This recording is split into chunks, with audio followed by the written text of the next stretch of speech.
Hello everyone, আজকে আমরা ছোট একটা প্রজেক্ট বানাবো, বিশেষ করে উইকিপিডিয়া নিয়ে। আমরা উইকিপিডিয়া থেকে এপিআই এর মাধ্যমে ডাটা কালেক্ট করব।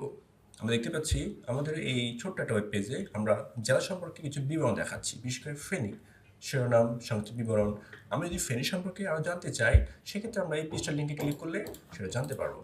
ওকে, তো চলুন ছোট্ট পেজটা আমরা করে আসি।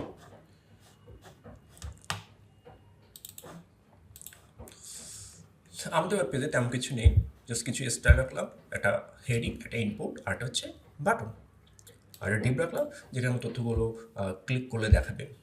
চলো আমরা কাজ শুরু করি। ফার্স্টে আমরা একটা ফাংশন ক্রিয়েট করব। ফাংশনস ফেচ উইকিপিডিয়া ডাটা রাখলাম। এবার আমরা ইনপুট থেকে তথ্য নেব। এই জন্য আমরা যে কাজটা করব, প্রথমে একটা ভ্যারিয়েবল নেব, সার্চ টার্ম নামে, term document dot get element by ID. আমার এই নাম হচ্ছে সার্চ টার্ম।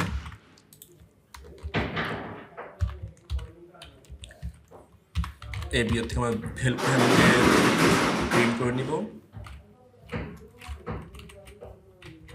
ট্রিম।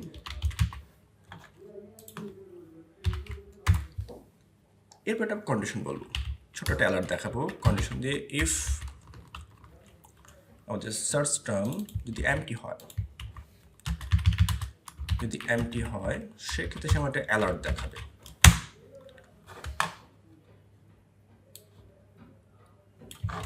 ছোট্ট একটা দেখাবে আমাকে।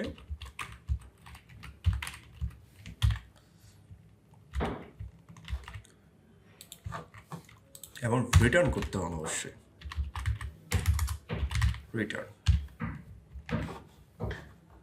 তাহলে ইনপুট যদি খালি থাকে তবে আমাকে একটা সে এরর মেসেজ বা একটা অ্যালার্ট মেসেজ সে আমাকে প্রদর্শন করবে। এখন আমরা XML HTML রিকোয়েস্ট দিয়ে অবজেক্ট তৈরি করব।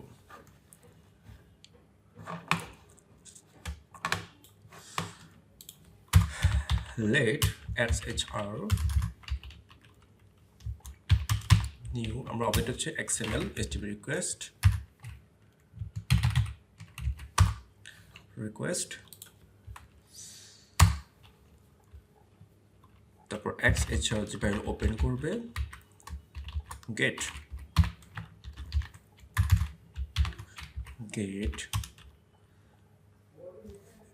টেমপ্লেট লিটারেচার দিয়ে আমরা আমাদের ওয়েবসাইটটা বলে দিব অবশ্যই।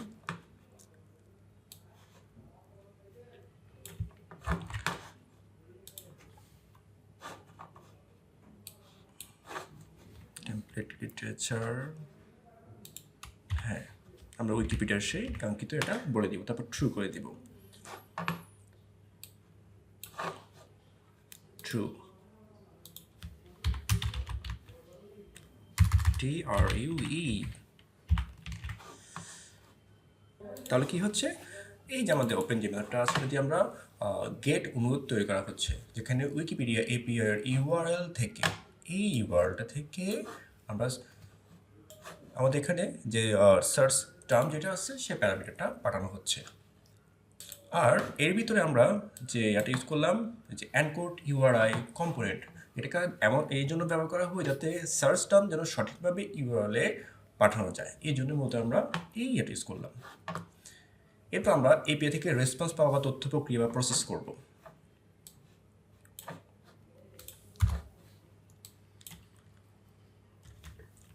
xhr.onload ফাংশন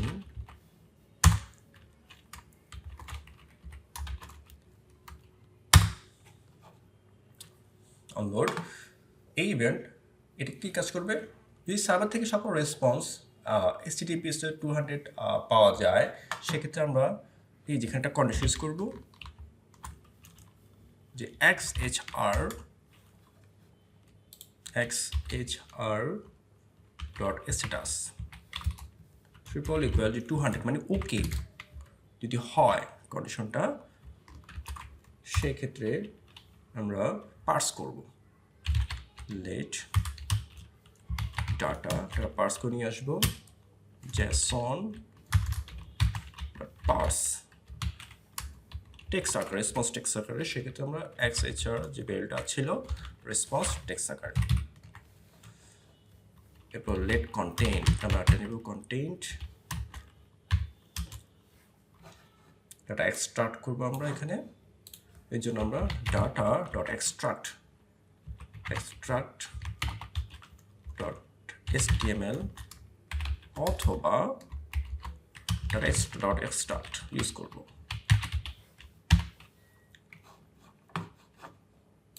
তাহলে আমরা কি করলাম, ডাটাগুলো পার্স করলাম এপি থেকে, তারপর আমার যদি ডাটা থাকে, যদি পাওয়া যায়, সেটি ডাটা এক্সট্রাক্ট হিসেবে আমাদের কাছে বা আমরা ব্যবহার করতে পারবো। এবং আমরা এই যে ডাটাগুলো পার্স করলাম, এটা আমাদের HTML ইনফো কন্টেনারে প্রদর্শন করবো বা দেখাবো।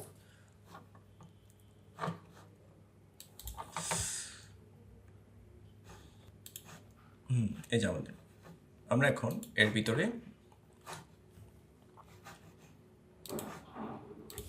এখানে আমরা ডকুমেন্ট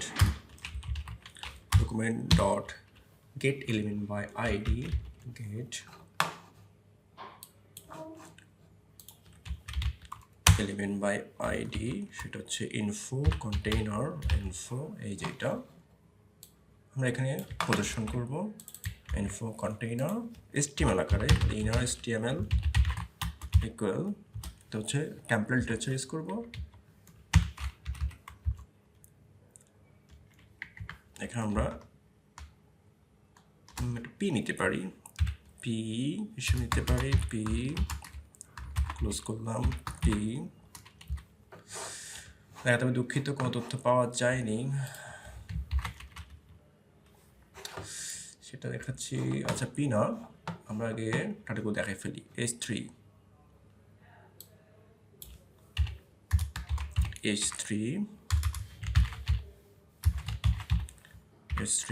S শেষ করব, H3, তারপর হচ্ছে ডাটা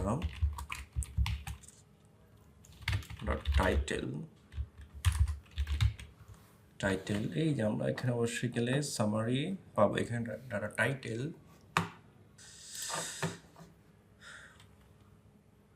তারপর আমরা এখানে একটা UL নিচ্ছি,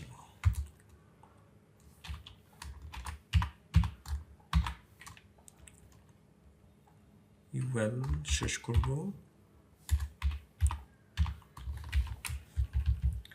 এর ভিতরে li,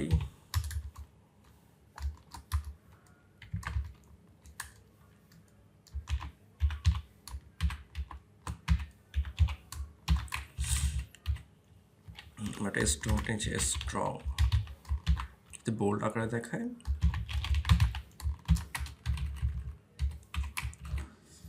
শিরোনাম, আর এখানে বাইরের ডাটা দেখাবে।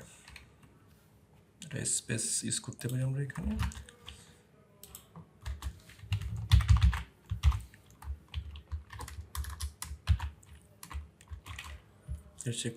ডাটা টাইটেল, এই যে আমরা এটা থেকে টাইটেলটা পার্স করে নিয়ে আসবো, ডাটা টাইটেল।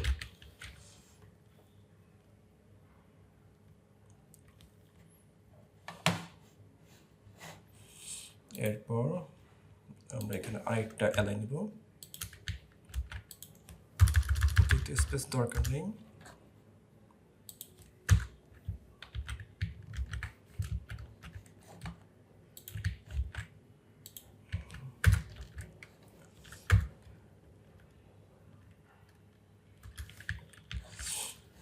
এরপর আমরা দেখাতে পারি সংক্ষিপ্ত বিবরণ, আমরা কয়েকটা নিচ্ছি,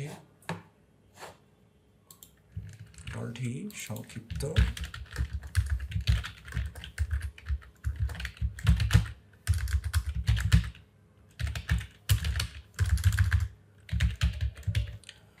বিবরণ, আর এটা হচ্ছে পৃষ্ঠার লিঙ্ক।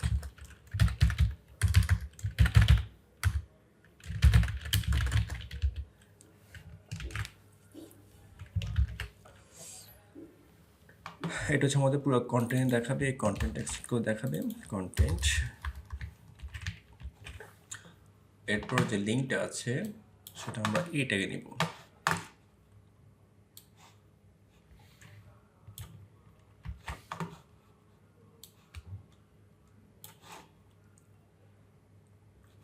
আমরা এখানে একটা এই ট্যাগ বলেছি, এই ট্যাগ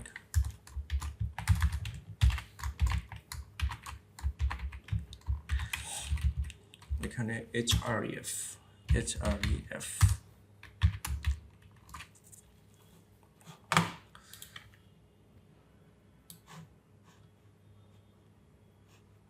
আমরা পুরো ডাটা এখানে দিয়ে দিব, এই যে href ডাটা লিঙ্কটা দিয়ে দিলাম। আর টার্গেট ইউজ করতে পারি ব্লাঙ্ক টার্গেট, যাতে একটা পেজে লোড হয় আন্ডারস্কোর ব্লাঙ্ক। ক্লিক হিয়ার বা এখানে ক্লিক করতে ব্যবহার রাখতে পারি আমরা। ওকে ফাইন, তাহলে আমরা রেডি হয়ে গেল। এরপর সার্ভার থেকে যদি কোনো সমস্যা বা ত্রুটি হয় তাহলে একটা এরর মেসেজ দেখাবে। আমরা এখানে আবার এলস, আমাদের ইফ হচ্ছে এটা, হ্যাঁ এলস যদি কোনো সমস্যা থাকে সার্ভারজনিত তাহলে এখানে এরর দেখাবে। Document dot get element by ID info container, এই যে আমাদের দেখাবে। এর ভিতরে ইনার HTML দুঃখিত তথ্যটি পাওয়া যায়নি, এই তথ্য দেখাবে।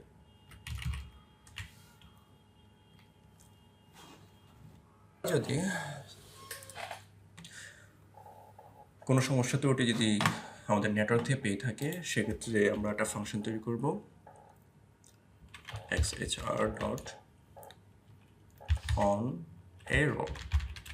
equal function document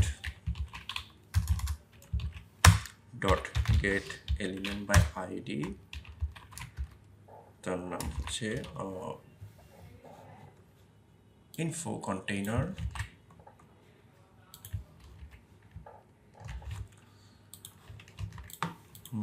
dot inner HTML একটি প্যারাগ্রাফ দেখাবো। একটি ত্রুটি ঘটেছে আবার চেষ্টা করুন যদি নেটওয়ার্ক প্রবলেম হয়।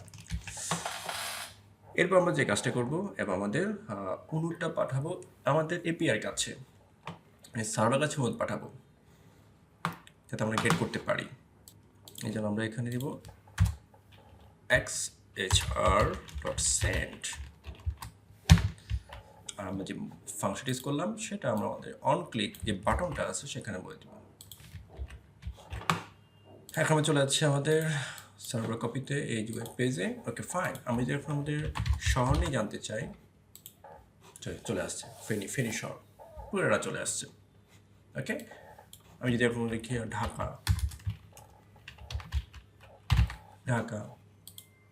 ঢাকা সম্পর্ক চলে আসছে। আমি যদি বাংলা সময় জানতে চাই, এটা জেলার পাশাপাশি দেশ সম্পর্কে জানাবে, চলে আসছে। আমি যদি জানতে চাই রাশিয়া তথ্য, দুঃখিত রাশিয়া অবশ্য পাওয়া যায়নি, বা চীন দিক চলে আসছে। আমি যেমন দিতে পারি মায়ানমার বা নেপাল, দেখি নেপালের কোনো তথ্য আছে কি না এই নামে, হ্যাঁ আছে। ওকে, তাহলে আমরা খুব সহজেই উইকিপিডিয়া থেকে বা রেস্ট এপিআই এর মাধ্যমে আমরা ডাটা কালেক্ট করে আমাদের ওয়েব পেজে দেখাতে পারবো এই অ্যাসেট ব্যবহার করে। অবশ্যই এখানে আমি যে ডাটাগুলো ইউজ করলাম কোনো লোডিং হয়নি, আমি যদি সিলেক্ট কোনো লোড নেই। আমাদের ছোটো একটা এরর কারণে একটু ইন্টারফেস চেঞ্জ হয়ে গিয়েছিল ফেনি। এই ডাটা টাইটেল এখানে অবশ্যই ছোটো একটা ভুল ছিল, এটা একটা সেকেন্ড ব্র্যাকেট হবে। এই যে আরও সুন্দর ইন্টারফেসে এটা দেখাবে, চলে আসছে ফেনি। ওকে, আমি যখন চীন, দেখুন আরও তথ্যবহুল অ্যান্সার দেখাচ্ছে, আগে থেকে আরও সুন্দর। জাস্ট ছোটো একটা ভুল ছিল সেকেন্ড ব্র্যাকেটটা। ওকে, তো আজ এই পর্যন্ত, আল্লাহ হাফিজ।